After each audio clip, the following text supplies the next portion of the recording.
আসসালামু আলাইকুম। আশা করি সবাই অনেক অনেক ভালো আছেন। আলহামদুলিল্লাহ আমি দৈনন্দিন জীবনে যেসব কাজগুলো করে থাকি সেটার একটা ভিডিও করে আপনাদের দেখানোর চেষ্টা করি। আজকে আমাদের কাজ হচ্ছে আমরা কিছু জমিতে ধনেপাতার বীজ বপন করব এবং পাশাপাশি হচ্ছে আমরা এক জমিতে ঘাসের বীজ বপন করব। সকালে ঘুম থেকে উঠে খাওয়া দাওয়া সেরে আমরা হচ্ছে আমাদের বীজগুলো পানি থেকে ঝেড়ে নিচ্ছি, কারণ আমরা রাতে বীজগুলো ভিজিয়ে রাখেছিলাম এবং সারা রাত ভিজানোর পরে আমরা সকালে সেগুলো ছাপিয়ে দিচ্ছি। সুন্দর করে বীজগুলো আমরা পানি থেকে ছেপে তারপরে একটা গামছা এবং লুঙ্গি বা সঙ্গে বেঁধে রাখলাম যাতে পানিগুলো সুন্দরভাবে ঝেড়ে যায়।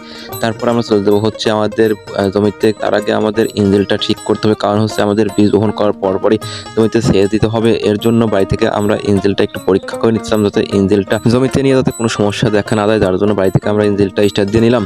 তারপর আমরা হচ্ছে ইঞ্জিলটা মোটরসাইকেলের উপর রেখে সুন্দরভাবে চলে যাবো আমাদের জমিতে এবং আমরা এরই মধ্যে হচ্ছে ইঞ্জিলটা উঠিয়ে রওনা দিয়েছি জমিতে এবং জমিতে এসে আমাদের ইঞ্জিলের পাইপগুলো খুলে সুন্দরভাবে এখানে মাটিটা একটু দাবা করতে হবে, কারণ এর আগে আমরা হচ্ছে এখানে পেট্রোল পাম্প ব্যবহার করেছিলাম, যার জন্য হচ্ছে মাটিটা উঁচু করে রেখেছিলাম। তারপর আমরা সুন্দরভাবে গর্ত করে জায়গাটা বানিয়ে আমরা ইঞ্জিলটা সেট করে ফেললাম। আরেকটা কথা আপনাদের জানিয়ে রাখা ভালো যে আমরা মোট হচ্ছে 30 শতক জমিতে বা 1 বিঘা জমিতে আমরা ধনেপাতার বীজ বপন করব।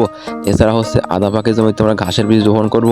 এর আগে হচ্ছে জমিতে আমরা সুন্দরভাবে নাইনাটা টেনে মাটিটা আগলা করে রাখলাম। তারপর মাটিটা শুকানোর পরে আমরা বীজগুলো বপন করা শুরু করব। বীজগুলো বপন করে আমাদের সুন্দরভাবে মই দিয়ে সমান করে তারপর আমাদের জমিতে পানি সেচ প্রয়োগ করতে হবে। আমাদের জমিতে মাটি আগলা করার পর কিছুক্ষণ আমরা একেবারে রেখে দিয়েছিলাম এবং মাটিটা শুকানোর পর তারপর আমরা হচ্ছে বীজ বপন করা শুরু করলাম। কিন্তু মাঝে মাঝে কিছু ঘাস ছিল এবং সেগুলো আমরা বেছে সুন্দরভাবে পরিষ্কার করে এগুলো ফেলে দিয়ে আমাদের বীজ বপন করার জন্য আমরা হচ্ছে বীজগুলোর ঢিসির মধ্যে ঢেলে নিলাম। তারপর হচ্ছে আমাদের এই বীজগুলো বপন করা শুরু করলাম।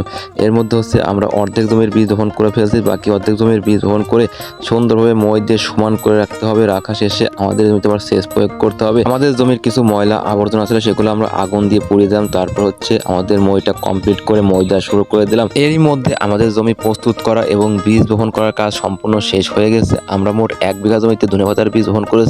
তারপর সুন্দর করে মই দিয়ে সমান করে রাখলাম। রাখা শেষে আমাদের জন্য দুপুরের খাবার চলে এসেছে। আমরা দুপুরের খাবারটা খেয়ে তারপর হচ্ছে আমাদের জমিতে সেচ প্রয়োগ করার কাজ শুরু করবো। আমরা সকাল সকাল চলে এসেছিলাম জমিতে, যার জন্য দুপুরের খাবারটা আমরা মাঠে খেয়ে নিয়েছি। কারণ হচ্ছে এখান থেকে আমাদের বাড়ি অনেকটা দূরে, যার কারণে বাড়িতে যাওয়া সম্ভব হয়নি।